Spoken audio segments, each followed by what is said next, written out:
나는 내 마음의 복음이 흥했던 곳에서 다시 아버지를 만나고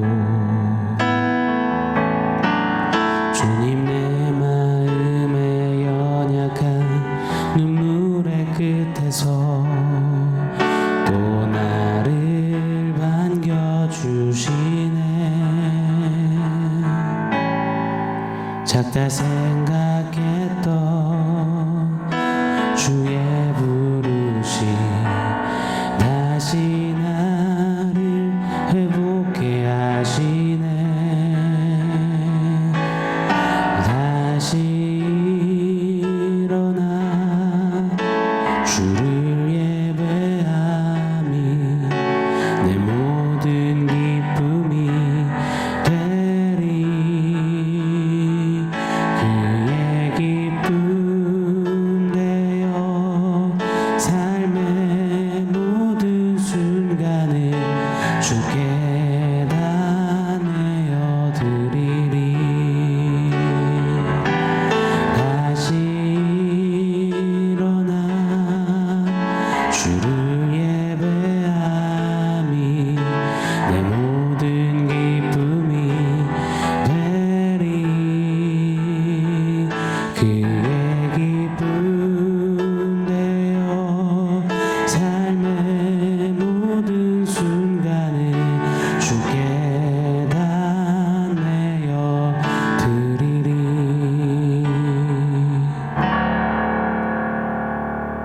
샬롬. 오늘 우리에게 주신 하나님 말씀은 요한복음 21장 15절입니다. 우리 한 목소리로 같이 읽겠습니다. 그들이 조반 먹은 후에 예수께서 시몬 베드로에게 이르시되 요한의 아들 시몬아 네가 이 사람들보다 나를 더 사랑하느냐 하시니 이르되 주님 그러하나이다. 내가 주님을 사랑하는 줄 주님께서 아시나이다. 이르시되 내 어린 양을 먹이라 하시고. 아멘. 여러분 학창시절에 이런 경험 없으신지요? 이 칸이 나뉘어져 있는 원고지가 있지 않습니까? 거기에 글을 쓸 때 이 띄어쓰기를 실수를 한 거예요. 그래서 지워서 다시 해보려니 이 칸이 안 맞는 겁니다. 그때 진짜 막 미치잖아요. 처음부터 막 다시 쓰기에는 너무 싫잖아요. 그래서 앞뒤로 막 지워보고 그러다 보니 지운 칸은 막 시커멓게 자국도 남고 칸 맞추려다가 계속 지우고 쓰고 반복하니 막 원고지 막 일부도 찢어지고 그렇게 원고지가 엉망진창이 되어서 아예 다 그냥 구겨버리고 다시 새로운 원고지에다가 옮겨 적어서 다시 시작했던 그런 경험 없으신가요? 도화지도 마찬가지잖아요. 크레파스와 색연필로 막 그림을 그리다가 실수해서 막 더 진한 색으로 덧칠을 해보고 옅은 색은 무리하게 뭐 지우개로 막 지워보려고 하다가 더 번져서 그래서 결국 도화지를 쭉 찍고 새 도화지에 다시 그리게 되는 그런 경험 말입니다. 저도 이 원포인트 새벽 예배를 녹화하다가 요 몇 달은 코어 기관지가 좀 어려움이 있어서 이 NG 날 때가 참 많이 있습니다. 재채기가 막 갑자기 막 쏟아지고요. 그리고 폭풍 기침이 막 몰아칠 때가 있습니다. 그러면 녹화를 더 이어갈 수가 없거든요. 그러면 어떻게든 앞부분 녹화 살려보겠노라고 막 어설프게 또 하다 보면 오히려 더 이상해지는 경우들이 있습니다. 그럴 때는 그냥 과감히 처음부터 다시 녹화를 시작하는 거죠. 그게 오히려 깔끔하고 편할 때가 더 많습니다. 사실 설교를 이렇게 녹화해서 한다는 것이 3년 가까이 하고 있지만 여전히 낯설고 어색할 때가 많은 것 같아요. 여하튼 이처럼 때로는 무리하게 수정하고 개선하려 하기보다는 처음부터 아예 새롭게 시작해야 할 때가 있습니다. 특별히 신앙에 있어서는 더더욱 그런 것 같습니다. 매번 신앙길에 모든 상황에서 그런 건 아니겠지만 그러나 반드시 멈추고 처음으로 돌아가는 게 필요한 시점들이 분명 많이 있습니다. 요한계시록의 7교회 중에 에베소 교회를 향한 주님의 책망을 한번 들어보십시오. 계시록 2장 4절로 5절 말씀입니다. 그러나 너를 책망할 것이 있나니 너의 처음 사랑을 버렸느니라. 그러므로 어디서 떨어졌는지를 생각하고 회개하여 처음 행위를 가지라. 만일 그리하지 아니하고 회개하지 아니하면 내가 내게 가서 내 촛대를 그 자리에서 옮기리라. 아멘. 하나님을 향한 처음 마음, 처음 태도, 처음 사랑, 처음 섬김, 처음 고백을 잃어버렸다면 그때는 반드시 처음으로 돌아가 처음부터 다시 해야 하는 때인 겁니다. 이때는 리모델링이 필요한 게 아니라 아예 부수고 다시 시작해야 하는 리빌딩 이슈임에 틀림이 없습니다. 뭐 가령 이런 거겠죠. 멋지게 단추가 여러 달린 셔츠를 입고 바쁘게 외출하려고 나섭니다. 시간이 너무 없어요. 그런데 아플싸 바빠 죽겠는데 첫 단추부터 잘못 꿰인 겁니다. 열심히 이 단추를 끼우고 잘 입었다. 그래서 보니 옷이 막 삐뚤어 기울어져 있는 거죠. 매우 어글리해진 겁니다. 그럼 어떻게 합니까? 뭐 중간에서 아무리 뺐다 꼈다 해도 소용이 없잖아요. 다시 다 풀러서 처음부터 첫 단추부터 다시 꿰야 하잖아요. 오늘 본문 속 베드로에게서 그런 모습을 보는 겁니다. 우리 예수님이 21장에 베드로에게 하시는 도전이자 회복의 핵심 골자는 야, 다시 시작하자. 다시 처음부터 하자. 첫 단추부터 다시 잘 꿰자. 이렇게 말씀하시는 것만 같습니다. 베드로를 포함한 7명의 제자들, 그들을 위해 숯불을 피우시고 생선과 떡을 구워 아침 이 조반 예수님표 집밥을 지어서 먹이시는 그런 장면입니다. 그리고 예수님은 계속 그 중에 베드로를 메인으로 지금 요한복음 21장에 다루고 계시죠. 우리도 우리 스스로를 오늘 좀 이 베드로에게 이입시켜서 우리 주님의 말씀을 좀 고스란히 받아 누리는 은혜가 있었으면 좋겠습니다. 오늘 본문 15절 상반절이죠. 제가 한번 읽어드리겠습니다. 그들이 조밥 먹은 후에 예수께서 시몬 베드로에게 이르시되 요한의 아들 시몬아, 여전히 꿀먹은 벙어리처럼 밥만 이렇게 먹고 있는 베드로에게 예수님이 말을 건네시는 겁니다. 자, 그런데 주목해 볼 것은 예수님께서 베드로를 요한의 아들 시몬아 라고 부르셨다는 겁니다. 그냥 아무 의미 없이 시몬아 부르신 것이 아닙니다. 여러분 잘 아실 겁니다. 베드로, 이 반석이라는 이름은 일전에 제자들에게 너희는 나를 누구라 하느냐 물으셨을 때 베드로가 주는 그리스도시요 살아계신 하나님의 아들이십니다. 그때 우리 주님이 베드로, 게바, 이 반석이라는 새로운 이름을 주셨습니다. 마태복음 16장 18절이죠. 또 내가 네게 이르노니 너는 베드로라. 내가 이 반석 위에 내 교회를 세우리니 음부의 권세가 이기지 못하리라. 그리고는 그때부터 줄곧 베드로, 이 아람어식으로 하자면 게바입니다. 그렇게 부르셨어요. 그런데 예수님이 지금 베드로의 옛 이름을 그 시몬이라고 시몬을 부르시는 겁니다. 여기에 우리 주님의 큰 어떤 두 가지 의중이 있으시다라고 해석이 됩니다. 먼저 첫 번째로는 요한의 아들 시몬아, 이 시몬은 베드로의 옛 이름이고 히브리 문화에서는 우리나라처럼 성이 없기에 누구의 아들, 누구 이렇게 부르는 것이 풀네임이었습니다. 우리나라로 치자면 김가, 이름, 아무개 이런 식으로 지금 베드로를 옛 이름으로 풀네임으로 부르시는 겁니다. 여러분 누구의 이름을 풀네임으로 부를 때는 항상 좀 무게가 담긴 어느 중요한 상황에서 그리 부르잖아요. 가령 저희 큰딸 소원이는요, 제가 차소원 이렇게 부르는 걸 싫어합니다. 소원아 또는 뭐 저는 우리 소원이를 애칭으로 숑아 이렇게 부르는데 제가 차소원 이렇게 부르면 아 이건 혼날 일이 있구나, 뭐 잘못했구나, 그렇게 성을 붙여서 풀네임으로 부르면 긴장하게 된다고 해요. 그래서 차소원 이렇게 부르면 매우 싫다고 합니다.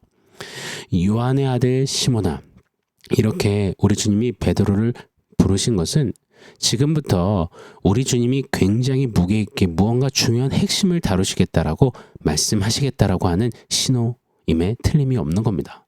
자, 두 번째, 요한의 아들 시몬아 이렇게 풀네임으로 부르시는 이유는 베드로를 향해서 지금 주님의 진짜 마음을 전달하시기 위함이라고 믿습니다.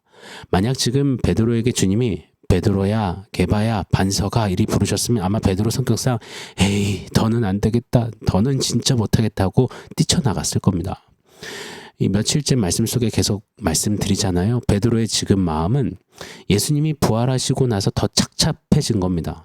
사랑하는 스승님으로 따를 때도 자기는 처절한 실패를 경험했잖아요. 스승님을 저주부인 맹세했잖아요. 그런데 부활하신 스승님을 뵈니 이분은 그냥 스승님이 아니라 살아계신 하나님의 아들이시오 진짜 하나님 그 자체시잖아요. 그런 하나님을 자기 같은 자가 어떻게 따를 수 있단 말인가? 이 자괴감, 실패감, 무능함, 시리에 빠짐, 뭐 진짜 바닥난 자존감에 쥐구멍이라도 찾아 숨고 싶은 마음, 그러면서도 예수님이 그립고 보고 싶고 같이 있고 싶은 마음, 여러 마음들이 지금 공존하며 계속 왔다 갔다 하는 겁니다.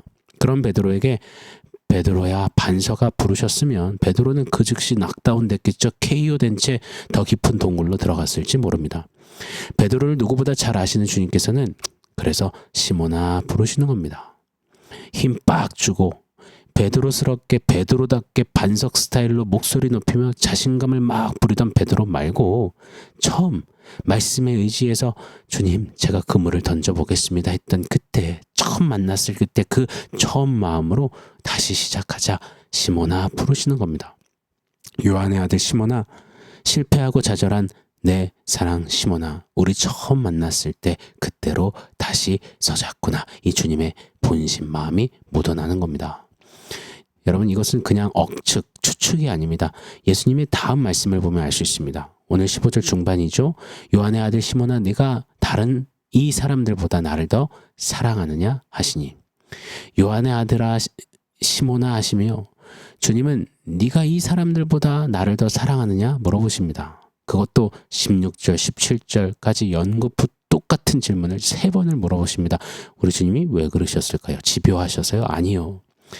베드로는 스스로 힘을 빡 주었잖아요. 자기는 주님의 수제자 베드로고 자기는 다른 제자들이 하지 못했던 그 고백, 주는 그리스도시요 살아계신 하나님의 아들입니다, 이 영광스러운 고백을 했고 그 정답을 맞췄고 자기는 베드로 반석이라는 영광스러운 이름도 받았으며 베드로라고 하면서 진짜 휘젓고 다녔잖아요. 늘 앞장섰고 늘 소리 높였고 늘 나섰고 늘 호언장담했었잖아요.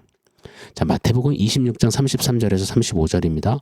베드로가 대답하여 이르되 모두 주를 버릴지라도 나는 결코 버리지 않겠나이다. 예수께서 이르시되 내가 진실로 네게 이르노니 오늘 밤 닭 울기 전에 네가 3번 나를 부인하리라. 베드로가 이르되 내가 주와 함께 죽을지언정 주를 부인하지 않겠나이다 하고 모든 제자도 그와 같이 말하니라. 아멘. 예수님은 이렇게 호언장담했던 베드로를 지금 요한복음 21장에서 정확히 다루시는 겁니다. 너 정말 이 사람들보다도 나를 더 사랑하느냐?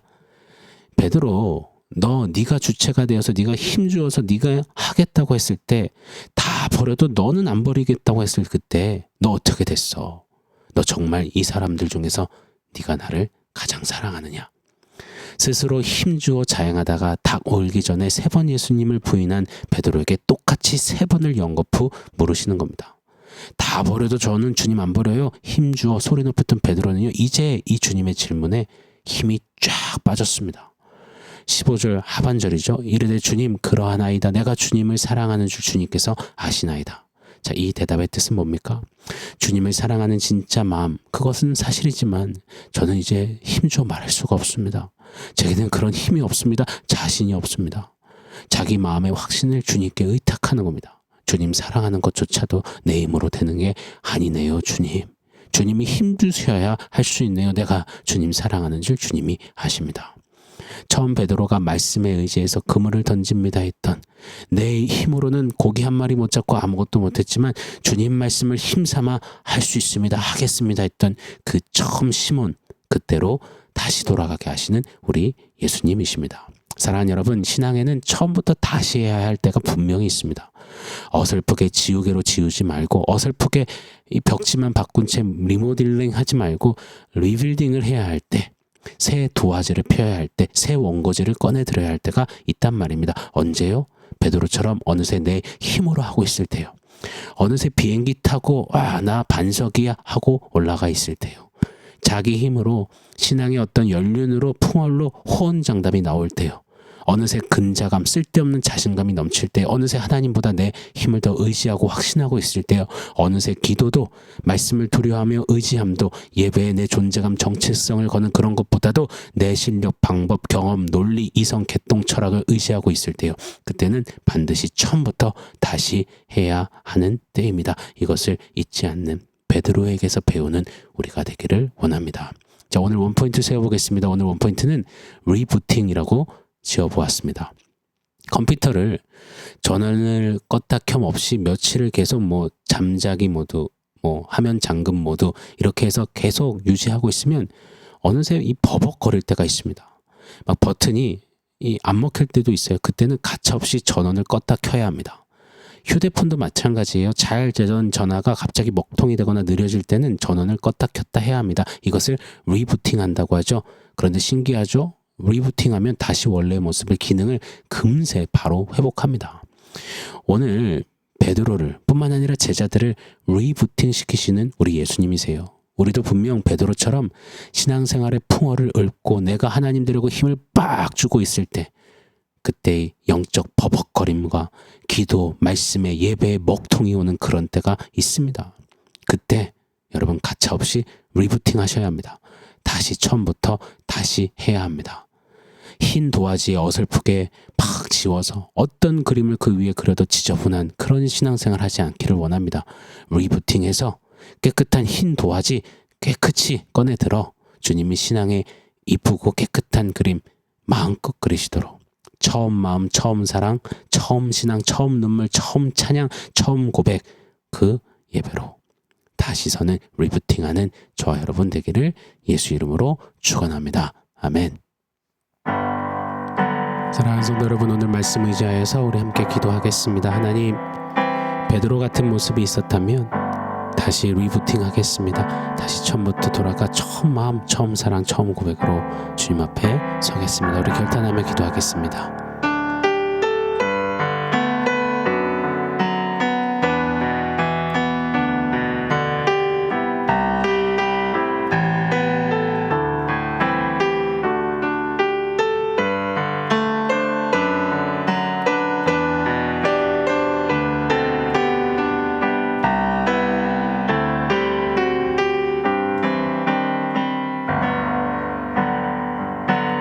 하나님, 베드로가 힘을 빡 주고 호언장담하며 나는 반석이라며 나는 할 수 있다며 하나님 그렇게 자신감에 차 어느새 자기 힘만을 의지하고 있을 때에 그때 처절한 실패를 맛봤습니다. 그때가 바로 다시 시작해야 할 때임을, 다시 리부팅해야 할 때임을 우리 주님이 오늘 말씀 속에서 다루시고 우리에게도 도전하셨습니다. 베드로와 같은 모습이 우리 안에 자리하고 있다면, 기도와 말씀 예배 대신에 내 힘과 내 방법과 내 어떠함을 지금도 힘삼고 있다면 멈춰서고 다시 리부팅하는, 다시 처음부터 시작하는 우리 되게 하여 주시옵소서. 그래서 나의 힘이 되신 여호와의 주님밖에 없습니다, 주님만 사랑합니다 고백하며 달려가는 우리 모두 되게 하여 주시옵소서.